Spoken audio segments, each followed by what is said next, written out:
இவங்க எல்லாம் ஏன்டா இப்படி ஏக்கத்தோட பாத்துட்டு இருக்காங்கன்னு தானே கேக்குறீங்க. வேற ஒண்ணும் இல்லங்க, அங்குள்ள பிரியாணி தட்டு எப்படா நம்ம கைக்கு வரும்னு தான் காத்துட்டு இருக்காங்க. அப்படி அந்த பிரியாணில என்னதான் இருக்குன்னு சொல்றேன். நம்ம பேஜுக்கு ஒரு ஃபாலோ போட்டுவிட்டு வீடியோ ஃபுல்லா பாருங்க.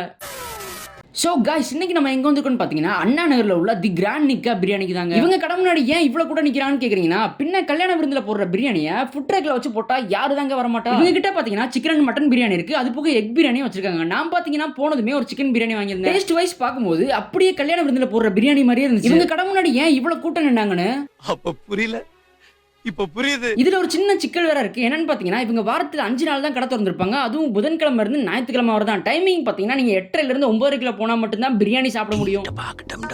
சிக்கன் அண்ட் மட்டன் பிரியாணில பாத்தீங்கன்னா பீசஸ் எல்லாமே நல்லாவே வந்துருக்கு. கடையோட லொகேஷன் அண்ட் அதர் டீடைல்ஸ் பாத்தீங்கன்னா கேப்ஷன்ல மென்ஷன் பண்ணிருக்கேன். நீங்க அண்ணா நகர் பக்கம் போனீங்கன்னா ஒரு அட்ரன்ஸ் போட்டு போங்க. இந்த மாதிரி நல்ல நல்ல ஃபுட் ஸ்பாட்ஸ் எங்க இருக்குன்னு தெரிஞ்சுக்கணும்னா நம்ம பேஜை மறக்காம ஃபாலோ பண்ணிக்கோங்கடா நண்பா நண்பீஸ்.